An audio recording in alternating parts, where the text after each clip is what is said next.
Hello, Greenie. Greenie, how are you?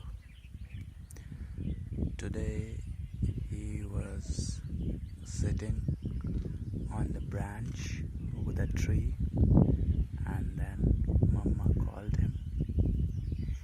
And then he came and sat on this wall, and then we gave him some cucumber, and I think he's a kid right now. He was eating soft cucumber. He was not eating the hard one. And we have kept water for him. This is water in a bowl, and he is cute. We can touch him like this, like this, like this.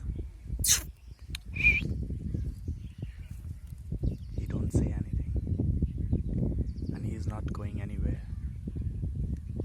His name is Greenie.